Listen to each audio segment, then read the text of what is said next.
Hey guys, this is Zoran Productions, aka in 42 and I'm back in Essence Demo Part 29. Yeah. Let's just get on with this. I keep looking at Steven, hoping he'll jump in and save me, but it's clear from his muffled chuckling he's enjoying this a lot. It's time to approach this from a different angle. So why do you want to sleep in my room so badly? Because he wants to win the competition. Are you... what? Is Cath basically saying that he's jealous? Going to spend more time with Steven then? Though Cath sighs, he doesn't let it keep him from sucking his spoon. Didn't I already say cloth? He jerks it out. There's no one else. Narrowing my eyes, I lean towards him and smile. No, it's because you don't even try.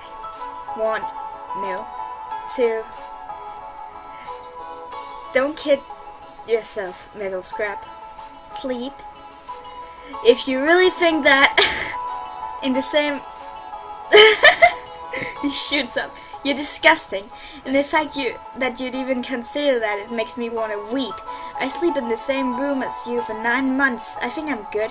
You snore, you mumble, and you toss and turn, and you're so loud. Then how does that even remotely make my room the ideal? And how would it even be remotely possible for me to snore when I don't have to breathe? I told you there's nowhere else! Well, the way I see it, I got one last chance to desert him. How? Whatever he can do what he wants. I'm a girl, he's a boy. No go, bro. I don't know. I don't really know. Shit. Whatever he can do what he wants. I'm a girl, he's a boy. No go, bro.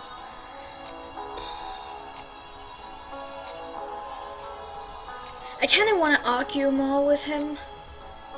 I think it's to get more points with Cath. We should actually care about him so that whatever he can do what he wants is not the right option, I think. Isn't that right? I don't know. I suck at choices. Alright, let's say that one, and if it's wrong then maybe I should save. Let's save. Like that. I'm not going to let you sleep in my room. I want my privacy. Sleep in one of the guys' room. Cath snorts. Wait, is this about you being a girl? Then let me I don't know what he said, but it was something bad. I grab my bottle and fling the soda all over his face. All fades to silence after two gasps from Steven and Acer. And then it's so quiet my ears nearly ache. But even more painful is my chest. It feels weird to hurt before such a comical sight. Cath's face dripping with cream and cobbler. But I do. Whether I hurt because of his words or instantly regretting this. I'm going. The gloop slips down just enough. Too bad. Reveals skin as red as the cobbler berries. The three of us stare as the glob-covered monster starts for the room, his movement as rigid and cardboard with legs. But only one of us dares to speak. Damn, stop skipping! I know that. He whips around, knuckles popping violently as he strangles the air before him.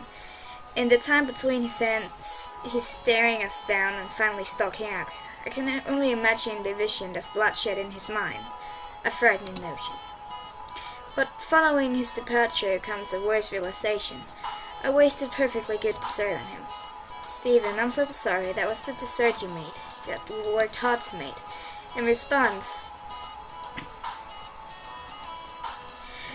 Stephen grips the edges of the table and drops his head onto it. Very faintly I hear wheezing. It's okay, just waltz. Very transparent. Don't want. Before I realize, the wheezing is replaced laughter. Him to hear me. I can't believe it. He's laughing after I did a faultless thing like that. You're laughing? Can't even believe you did that. And then the look on his face and skulking out. You really are a sadist, aren't you? I told you I'm awkward, man. Meanwhile, Asa stares at me dazedly with newfound fear, perhaps. You don't like him much, do you, Alice?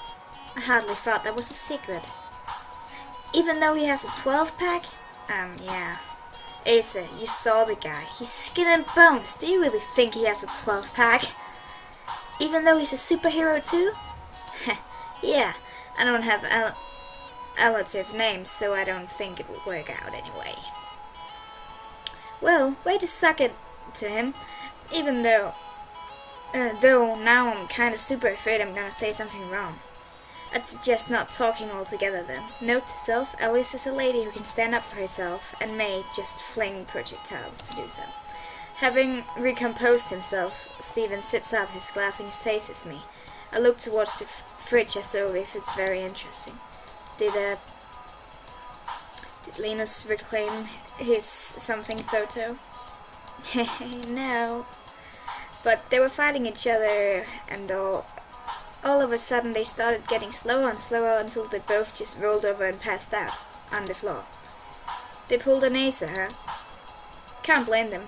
They only got to nap a couple of hours. Which, talking about them reminds me, please don't tell Linus I didn't do this already because I was supposed to earlier, but I need to open your back to deactivate your signal. Ah. Yeah, so nobody can track you. I need a screwdriver. Nervously, Asa glances around the room before scurrying over to the drawer, retrieving the tool. Can you turn around for me? Sure. I turn and straddle the seat, facing the ruts that had previously framed my back. Asa pulls out a chair behind me, screwdriver in hand. Well, I guess this is as good as any time I decide to trust these guys. With half sane shoulder pad to disassemble and do Lord knows what to my machinery. If Cath were here, I would. My thoughts scattered at the moment Asa's hands actually grazed my back. I don't want Asa. With a light touch, he locates the screw, and while only seconds pass before he starts with the tool, it feels much longer. Am I hurting you? No, why? You're just tensing up. Oh. As long as I'm not hurting you, I shouldn't. I navigated your software before, so I should be able to figure out your hardware. I don't know what I was thinking. I felt pain in my back before, but it should be no surprise that I can feel Asa touching it now. But even so, I'm amazed I can feel anything when my back is just a chunk of metal. Before Asa started, I guess I expected to feel nothing at all. I sigh and struggle to relax, mostly because I can sense the gleam of Steve's glasses, anxious for me to overreact again. It hurt when I got into your system before because I had to worm through all of your defenses. But this is just easy peasy, take it apart and put it back together stuff. Oh, what? Nothing, I just didn't expect this back part to come off so easily. For a lack of better way to describe it, it's an odd sensation as Asa removes a panel from my back and sets it on the table. Whoa! Even odder as I realize my nuts are now displayed. Oh my gosh, this is amazing! Should I say thank you in this instance? Oh, I want to see all his guts. I'm not a peep show. Alright, I guess it's only fair since you can't see mine. Ha ha. Guess it's okay if you really want to look. Though it's so weird.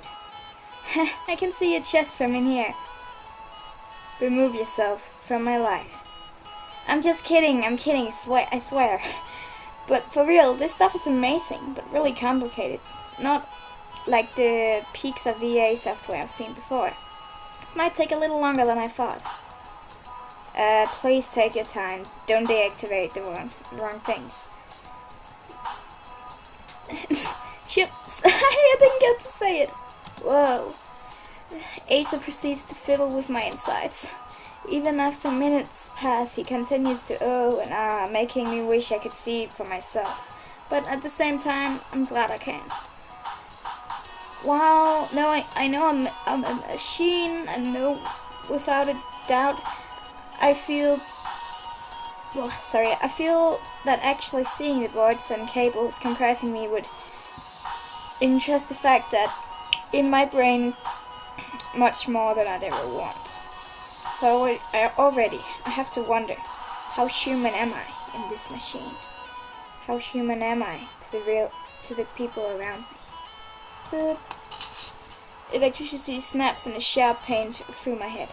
Ow! Yeah, I figured that might hurt, but that's it. I did it. At least I think so. Your confidence is a godsend. I'll go check it on the computer in a minute and see if I can pick up your signal. With it turned off, no one will be able to find you. Thanks. Yeah, let me put it back together now. Even though his hands hovers over the panel, he waits quite a bit before moving it to replace it. You were a human once, right, Alice? Yeah, that's the only way I'd be in a sense android now, right? Just asking, because Lena said you wanted to get back in your human body. But I just wanted to say that if you wanted to stay in this one, it would be awesome, because this one is so cool like this, with all the towers inside and the... Dude. Asa stops when Steven shakes his head. Don't just go blabbing off what you think she should do. No, it's okay, really. And I really mean that, not caring what kind of body I'm in. Thanks, Asa. Sure thing. Asa leans back in his chair as he retwists the last screw. All done? Yep. Can't say I've seen that before. Always glad to have new experiences. Always glad to experience them. What do you think about doing now? I'm kind of tired, but...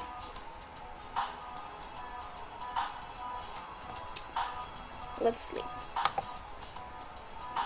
Actually, I think I'm gonna head to bed. Already? Asa, I doubt my leaving really demands pouting like that. You really gonna go, Pink? No, I really feel bad. I don't want to go when Steven wants me to stay. I'm sorry, Steven, but it can never be the two of us. I already promised Cath. Did you know I love to be melodramatic?